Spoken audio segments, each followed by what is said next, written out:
Hello കൂട്ടുകാരെ, മലയാളി മോമിലേക്ക് നിങ്ങൾക്ക് വീണ്ടും സ്വാഗതം. അപ്പോൾ നമ്മുടെ സെൽഫ് കെയർ ചാലഞ്ചിൻ്റെ ആദ്യത്തെ ദിവസമാണെന്ന്. വളരെ സിമ്പിളായിട്ടുള്ള 3 ടാസ്ക് ഞാൻ തരും. നിങ്ങളത് നിർബന്ധമായിട്ടും ചെയ്യണം. ചാലഞ്ച് പങ്കെടുക്കുന്നവർ നിർബന്ധമായിട്ട് ചെയ്യണം. നിങ്ങൾക്ക് വളരെയധികം പോസിറ്റീവ് എനർജിയും മക്കൾക്കും വളരെയധികം സന്തോഷം തീർച്ചയായിട്ടും വരുന്നതായിരിക്കും.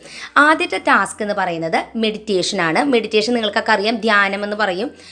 സൈലൻ്റ് ആയിട്ട് നമ്മൾ ഇങ്ങനെ ഇരുന്ന് ഒരു ഇതിൽ ചെയ്യുന്നതാണ് മെഡിറ്റേഷൻ. അതിനെക്കുറിച്ച് ഞാൻ കൂടുതൽ പറഞ്ഞു തരാം. അടുത്തതായിട്ട് ക്ലീനിങ് മൈ ഓഫീസ് ഡെസ്ക്കാണ് ഞാൻ കൊടുത്തിരിക്കുന്നത്. അതായത് ഒരു ചെറിയ ടേബിൾ എൻ്റെ റൂമിലുണ്ട്. അതിൻ്റെ ഉള്ളിൽ ഞാൻ എൻ്റെ സ്റ്റേഷനറി ഐറ്റംസ് കുറച്ചും പിന്നെ ഡയറി, അതുപോലെ തന്നെ കണക്ക് എഴുതുന്ന പുസ്തകം, ബില്ലുകൾ, ഇങ്ങനത്തെ ഐറ്റംസ് സൂക്ഷിക്കുന്ന ഒരു ഷെൽഫുണ്ട്. അത് ക്ലീൻ ചെയ്യാമെന്ന് വിചാരിക്കുകയാണ്. വളരെ സിമ്പിൾ ടാസ്ക്കാണ്. മൂന്നാമത്തത് മക്കളുടെ കൂടെ എന്തെങ്കിലും ഒരു ചെറിയ ക്രാഫ്റ്റ് ഐറ്റം ഉണ്ടാക്കാമെന്ന് വിചാരിക്കുകയാണ്. അപ്പോൾ ഫസ്റ്റത്തെ കാര്യം മെഡിറ്റേഷനാണ്. ഇതിനായിട്ട് നിങ്ങളുടെ മക്കളൊക്കെ ഉറങ്ങുന്ന സമയം, ഫ്രീ ആയിട്ടുള്ള ടൈം, ഏറ്റവും നല്ലത് രാവിലെ നേരത്തെ എഴുന്നേറ്റ് ചെയ്യുന്നതാണ്. അപ്പോൾ നല്ല സൈലൻസ് ആയിരിക്കും. നിങ്ങൾ ചെയ്യേണ്ടത് വളരെ ലൈറ്റായിട്ടുള്ള നല്ലൊരു മെഡിറ്റേഷൻ മ്യൂസിക് വയ്ക്കുക. 15 മിനിറ്റ്, 20 മിനിറ്റ്, 30 മിനിറ്റിൻ്റെ ഒക്കെ മ്യൂസിക്കുകൾ വരുന്നുണ്ട്. യൂട്യൂബിൽ ചെക്ക് ചെയ്താൽ കിട്ടും. ഞാൻ 15 മിനിറ്റ് ചെയ്യുന്നുള്ളൂ. അതുവരെ നമ്മൾ കണ്ണടച്ച് നമ്മൾ ഉള്ളിലേക്ക് ശ്വാസം വലിക്കുക, പുറത്തേക്ക് വിടുക. വളരെ റിലാക്സ് ആയിട്ട്, ഒരു സ്ട്രെസ്സും ഇല്ലാതെ. നമുക്ക് കുറച്ച് നേരത്തേക്ക് ഭയങ്കര ഒരു ചിന്തകൾ ഇങ്ങനെ വന്നുകൊണ്ടിരിക്കും. എനിക്ക് അങ്ങനെ തന്നെയായിരുന്നു. കുറേ നേരം കുറേ ടെൻഷൻസും കാര്യങ്ങളൊക്കെ കുറച്ച് നേരം കഴിഞ്ഞപ്പോൾ ആ മ്യൂസിക്കിലേക്ക് നമ്മുടെ മൈൻഡ് പോകുമ്പോൾ ഓട്ടോമാറ്റിക്കലി നമ്മൾക്ക് നല്ലൊരു റിലാക്സ് കിട്ടും. രാവിലെ തന്നെ ചെയ്യുകയാണെങ്കിൽ ഒരു ഗുണം എന്താണെന്ന് വെച്ചാൽ നമ്മുടെ അന്നത്തെ ഡേ ഫുൾ നല്ലൊരു എനർജി നമുക്ക് കിട്ടും. കാരണം നമ്മുടെ മൈൻഡ് നമ്മൾ വളരെ റിലാക്സ് ആയിട്ടാണ് നമ്മൾ ജോലികൾ തുടങ്ങണം. തീർച്ചയായിട്ടും നിങ്ങൾ ഇത് ഇന്ന് ട്രൈ ചെയ്ത് നോക്കണം, എന്നോട് പറയണം. ഞാനിന്ന് ട്രൈ ചെയ്തു, എനിക്ക് നല്ലൊരു എഫക്റ്റ് കിട്ടി. അതുകൊണ്ടാണ് നിങ്ങളോട് ചെയ്യാൻ പറയുന്നത്. രണ്ടാമത്തെ എൻ്റെ ടാസ്ക് എന്ന് പറയുന്നത് ഞാൻ നേരത്തെ പറഞ്ഞ പോലെ ആ ഓഫീസ് ഡെസ്ക് എന്ന് ഞാൻ പറയുന്ന ആ ഒരു ടേബിൾ, നിങ്ങൾക്ക് ഇങ്ങനെ ഒരു ചെറിയ ടേബിൾ ഉണ്ടെങ്കിൽ ഇങ്ങനെ സെറ്റ് ചെയ്തിടുന്നത് വളരെ നല്ലതാണ്. ടേബിളും ഓൾറെഡി വൃത്തിയാക്കിയിട്ടാണ് ഇട്ടിരിക്കുന്നത്. ഒരു ടേബിളുമേ ഒരു ബോക്സിൽ പാനയും അത്യാവശ്യം വേണ്ടത് ടേബിളുമേ തന്നെ വെച്ചിട്ടുണ്ട്. ഒരു ചെറിയ വേസ്റ്റ് ബാസ്കും വെച്ചിട്ടുണ്ട്. പിന്നെ അത്രയ്ക്കേ ഉള്ളൂ. ഇനി ഷെൽഫിൻ്റെ ഉള്ളിലാണ് എനിക്ക് ക്ലീൻ ചെയ്യേണ്ടത്. അതിൻ്റെ ഉള്ളിൽ ഇതൊക്കെ വെച്ചിട്ട് ഞാൻ കുറച്ചായി അത് വൃത്തിയാക്കിയിട്ട് വളരെ മെസ്സിയായിട്ട് കിടക്കണേ. അപ്പോൾ എന്തായാലും ഇനി അതിലേക്ക് അപ്പം ഞാൻ എപ്പോഴും പറയുന്ന പോലെ ഷെൽഫിൽ ഫുൾ ഐറ്റംസ് പുറത്തേക്ക് എടുത്ത് വെക്കുക. എന്നിട്ട് നന്നായിട്ട് ക്ലീൻ ചെയ്ത് അതിൽ അഴുക്കുകളൊക്കെ കളഞ്ഞ ശേഷം നമ്മൾ തിരിച്ച് വെക്കുമ്പോൾ ആവശ്യമില്ലാത്ത ഐറ്റംസ് ഒക്കെ എടുത്ത് കളഞ്ഞ് തിരിച്ച് ഓർഗനൈസ് ചെയ്യാൻ ശ്രദ്ധിക്കുക. അപ്പോൾ ഞാൻ എന്താണ് ഈ ചാലഞ്ചിൽ ഇതും കൂടി ഉൾപ്പെടുത്തിയെന്ന് വെച്ചാൽ കുഞ്ഞു കുഞ്ഞു കാര്യങ്ങളായിട്ട് നമുക്ക് ചെയ്യാം. വളരെ എനിക്കൊരു 10 മിനിറ്റ് എടുത്തുള്ളത് ചെയ്യാൻ വേണ്ടിയിട്ട്, ഫുള്ള് ഞാനത് ക്ലീൻ ചെയ്തെടുക്കാൻ വേണ്ടിയിട്ട്.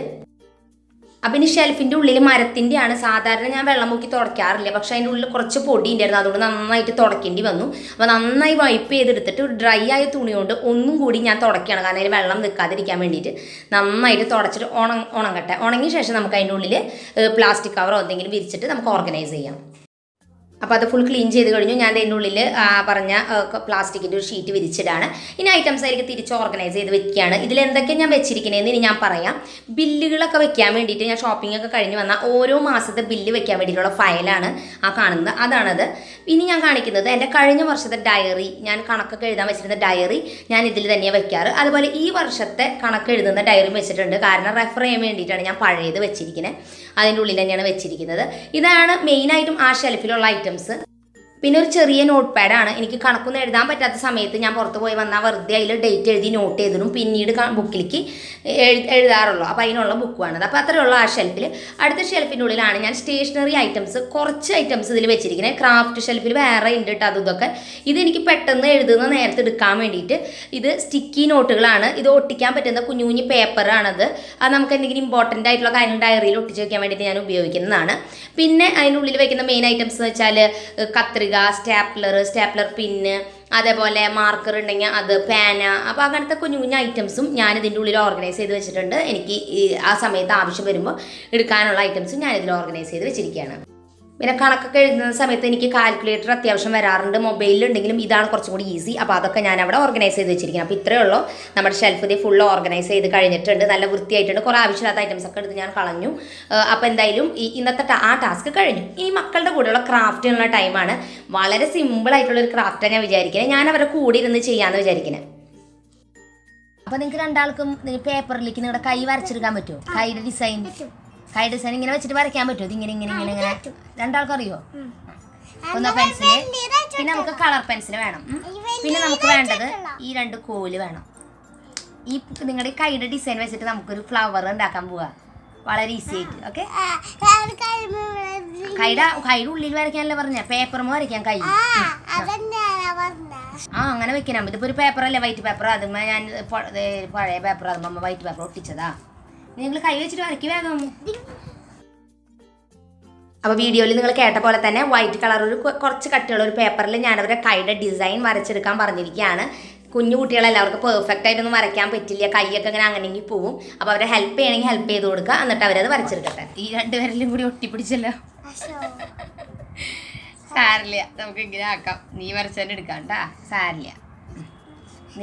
അപ്പോൾ അവർ വരച്ചെടുത്ത കൈയുടെ ഡിസൈൻ ഞാൻ മുറിച്ചു കൊടുക്കുകയാണ്. മുറിക്കുമ്പോൾ ഒന്ന് അഡ്ജസ്റ്റ് ചെയ്ത് ഞാൻ മുറിച്ചു കൊടുക്കുകയാണ്. കാരണം എന്താണെന്ന് വെച്ചാൽ അത് അത്രയും പെർഫെക്റ്റ് ആയിട്ട് രണ്ടാളും വരച്ചിട്ടില്ല. അപ്പോൾ അതുകൊണ്ട് ജസ്റ്റ് അതൊന്ന് കട്ട് ചെയ്ത് കൊടുക്കുക. നമ്മൾ കട്ട് ചെയ്ത് കൊടുക്കുക. വലിയ കുട്ടികളെങ്കിൽ സ്വന്തമായിട്ട് ചെയ്യാം, കുഞ്ഞു കുട്ടികൾക്ക് കട്ട് ചെയ്ത് കൊടുക്കുക, അല്ലെങ്കിൽ അവർ കൈ മുറുകി അതോട് സൂക്ഷിക്കുക. ഓക്കെ, അപ്പോൾ നമ്മുടെ രണ്ടാളുടെയും കൈ റെഡി ആയിട്ടില്ലേ? അപ്പോൾ അവളുടെ കൈ കുറച്ചൊരു ഉണ്ണീരെ ഇത്തിരി വ്യത്യാസം വന്നു, കാരണം അവൾ കൈയെ കുറച്ച് ഇങ്ങനെ ആക്കിയാണ്. അപ്പോൾ സാരില്ല. ഒരു കൈ കണ്ട, രണ്ട് കൈ നമുക്ക് കിട്ടിയില്ലേ? ഇനി ഈ കൈമ നമ്മൾക്ക് നിങ്ങൾക്ക് ഇഷ്ടമുള്ള ഡിസൈൻ, ഇഷ്ടമുള്ള കളർ, നിങ്ങൾക്ക് ഇഷ്ടമുള്ള പോലെ ചെയ്യാം. പക്ഷെ നല്ല ഭംഗിയിൽ ചെയ്യണം, പറ്റണ പോലെ നീറ്റായിട്ട് ചെയ്യോ? അപ്പം ഇനി എന്താ ചെയ്യണമെന്ന് വെച്ചാൽ കൈമ അവർക്ക് ഇഷ്ടമുള്ളത് വരയ്ക്കാനുള്ളത് കൊടുക്കുക, ഇഷ്ടമുള്ളത് കളർ ചെയ്യുക, അവരുടെ ക്രിയേറ്റിവിറ്റി അവർ ഇഷ്ടമുള്ള പോലെയൊക്കെ ഒന്ന് ട്രൈ ചെയ്യട്ടെ. അപ്പോൾ അവർക്ക് എന്ത് ഡിസൈനത് വരയ്ക്കാൻ തോന്നണേ, നമുക്ക് അവരുടെ ആ കളറിനോടുള്ള ഒരു ഇതും അവരുടെ ഡിസൈനൊക്കെ നമുക്ക് കാണുമ്പോൾ നമുക്ക് മനസ്സിലാവും ഓരോ കുട്ടികളുടെയും മൈൻഡ് എത്രയോ വെറൈറ്റി ഡിസൈനാണ് അവർ ചെയ്യണേന്നുള്ളത്. അപ്പോൾ എന്തായാലും പിള്ളേരൊക്കെ അത് എന്തായാലും ചെയ്യട്ടെ.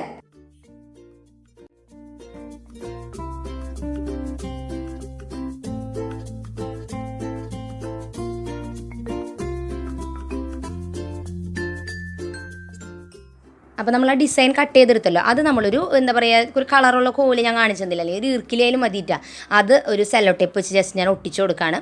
ഒരു കുഞ്ഞ് ഇലയുടെ ഡിസൈനിലും ഞാൻ കട്ട് ചെയ്തിട്ട് അതിൻ്റെ കൂടെ ഒട്ടിച്ചു കൊടുക്കുകയാണ്. അപ്പോൾ കാണുമ്പോൾ ഒരു ഫ്ലവർ എന്ന് വെച്ചാൽ അവരുടെ കൈയുടെ ഡിസൈനുള്ളൊരു ഫ്ലവർ, അതാണ് ഞാൻ ഉദ്ദേശിക്കുന്നത്. അപ്പോൾ എന്തായാലും അത് ഞാൻ ചെയ്യാണ്.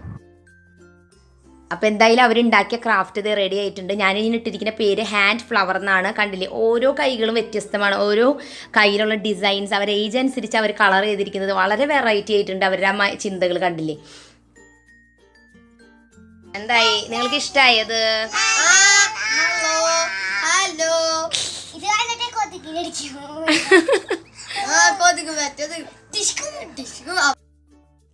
അപ്പോൾ ചാലഞ്ചിൻ്റെ ഫസ്റ്റ് ഡേ നിങ്ങൾക്ക് ഇഷ്ടപ്പെട്ടു എന്ന് വിചാരിക്കുന്നു. കുട്ടികൾക്കും അതുപോലെ തന്നെ അമ്മമാർക്കും ഒരുപോലെ പങ്കെടുക്കാൻ പറ്റുന്ന വളരെ ഈസി ആയിട്ടുള്ളൊരു ചാലഞ്ചാണ്. അപ്പോൾ എന്തായാലും പുതിയൊരു വീഡിയോ ആയിട്ട് നാളെ വീണ്ടും വരുന്നവരെ ബൈ ബൈ.